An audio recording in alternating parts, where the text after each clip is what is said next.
절에 걸린 종은 그 만든 재료에 따라 동종, 철종이라고도 불립니다.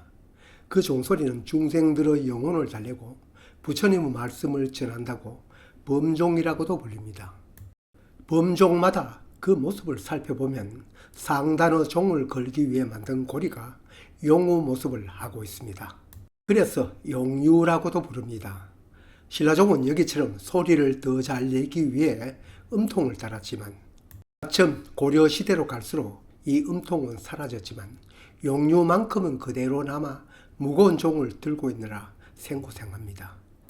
그런데 이 종을 보아도 저 종을 보아도 용의 모습치고는 어째 이상합니다. 비록 상상의 동물이지만 누가 나타내도 옛날이나 지금이나 몸체가 길고 머리가 용맹한 모습인 힘찬 용입니다. 용은 힘센 동물이고 조화를 부릴 수 있는 전지전능의 동물이어서 황제나 왕을 상징합니다. 절에서의 용은 이러한 면도 있지만 극락을 왕생하기 위한 배를 끄는 역할도 합니다. 용은 인도의 나가라는 신에서 전래되어 왔다고 하지만 중국 상나라에서 생긴 각골문자에도 용은 등장한다고 하니 딱 맞는 얘기도 아닌 것 같습니다. 초원 지방인 몽고에서는 말의 형상을 하고 있고 늪지대에서는 악의 형태로 등장한다고 하니 상고시대는 지역 나름의 토템에서 출발한 것 같습니다. 오늘날 중국이나 우리나라에서 표현하는 용은 상상의 동물이라고 하지만 여러 동물의 형상을 모아놓은 것이라 알 수 있습니다. 몸통은 뱀, 뿔은 사슴, 눈은 토끼, 귀는 소, 코는 돼지, 발톱은 매, 여러 동물의 조합체라고 할 수 있습니다. 그러나 그 모습은 한결같이 힘찬 모습입니다. 그러나 절에 있는 범종은 어느 시대에 만들거나 한결같이 길이도 짧고 갸날프게 생겼고 입을 벌리고 슬피 우는 모습을 하고 있습니다. 종은 화려하고 웅장하게 만들면서 왜 이 용류의 용은 갸날프고 처량하게 만들었을까요? 무거운 종을 들고 있으니 일부러 힘든 모습으로 새겼을 그럴까요? 범종을 무겁게 들고 있는 이 용은 우리들이 알아오던 용과는 다른 용입니다. 포례용이라고 하죠. 여기서 포는 고래를 말합니다. 고래의 소리를 무서워하는 용입니다. 여기에는 이러한 얘기가 전해옵니다. 용에게는 9 아들이 있었다고 합니다. 첫째 아들은 비희라고 하는데 무거운 것을 들기 좋아한다고 합니다. 그래서 그런지 무거운 비석을 들고 있는 용이 바로 이 용입니다. 비희 용이라고 봐야죠. 세월이 흐르면서 비석을 받드는 용도 점점 간략히 표현되다 보니 이젠 거북이처럼 보입니다. 둘째는 이문이라고 합니다. 이 아들은 높은 곳을 좋아해서 지붕의 장식에 주로 이용된다고 합니다. 셋째가 바로 포례용, 바로 범종을 들고 있는 용입니다. 고래를 무서워하고 고래를 보면 무서워서 엉엉 운다고 합니다. 바로 종소리를 청아하게 하기 위해서 종거리로 만든 것이라 할 수 있습니다. 그러다 보니 길이도 짧고 입을 벌리고 우는 모습을 하고 있습니다. 포례용이 아니고 우리가 아는 용을 만들었다면 그 긴 몸뚱이로 종을 칭칭 감도록 만들었을 겁니다. 그 뒤 넷째 아들부터는 해당되는 문화재를 소개할 때 얘기 드리겠습니다. 이처럼 우리가 만든 문화재는 어느 한 부분이라도 그냥 지나칠 수 없는 것들이 많습니다. 제가 비록 불자는 아니라도 전야기 채널을 운영하면서 사찰에서 볼 수 있는 여러 곳, 여러 부분을 얘기하는 것도 이 때문입니다. 우리 문화재 중 7날이 불교 관련 문화재입니다. 그러니 사찰 속에 있는 여러 시설이나 물건은 모두 소중한 우리의 문화재입니다. 사찰은 문화재 보고입니다. 아무리 우수한 문화재라도 그 무엇은 의미를 모르면 그냥 지나칩니다.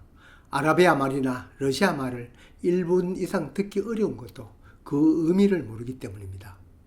이러다 보니 우리 문화재 보고라고 하는 불국사 탐방도 엿길로 셉니다.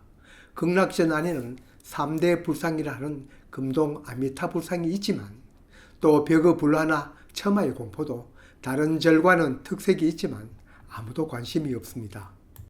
이걸 알아서인지 사찰 측에서는 돼지해 정각 현판 뒤의 동물 목상을 복돼지라고 하여 전시해 놓고 있습니다.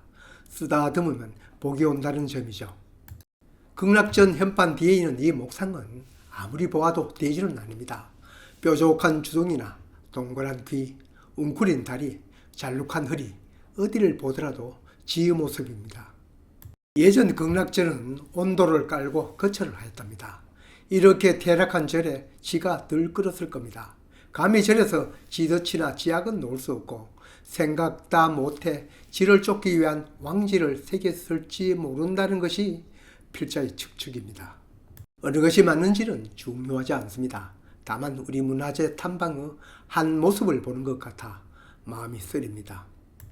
우리 조상들이 이룩한 문화재 그 속에 담긴 의미를 알면 그렇게 빨리 발걸음을 옮기지 않을 겁니다. 제가 채널을 운영하면서 영상을 올리는 것도 그 발걸음을 늦추게 하기 위해서입니다. 이 절의 범종각은 아니지만 어떤 절의 범종각 종을 치는 닭목을 고래 모양으로 다듬어 놓은 것도 있습니다. 종소리가 좀 더 크게 울려라는 뜻이죠. 그냥 있어도 울 포래용을 좀 더 크게 울으라고 만들어서 치는 것이죠. 수도를 하는 승려치고는 좀 짓궂다고나 할까요? 여기 우리 종과 이웃나라 중국 종, 일본 종을 비교하기 위해서 제시하였습니다. 물론 여기에 제시된 중국 종이나 일본 종이 그 나라를 대표한다고는 할 수 없습니다만 그래도 비교는 될 것입니다. 우리 문화재는 규모가 크고 웅장한 것은 없습니다. 이처럼 자세히 살펴야 우리 문화재의 우수성을 찾을 수 있습니다. 그렇지만 이러한 종도 신라 시대에서 고려로 또 조선으로 오면서 그 모습이 점점 생략되어져 옵니다. 신라종에서 있던 음통도 사라지고 조선에 와서는 외룡에서 쌍용으로 바뀌기는 합니다만 그 형상은 점점 간략화되어서 얼핏 보면 그냥 종을 거는 고리로만 보입니다. 같은 우리 문화재일지라도 신라, 고려, 조선시대 만든 종을 살펴보면 누가 보더라도 신라종이 더 아름다운 종이라는 걸 느낄 겁니다.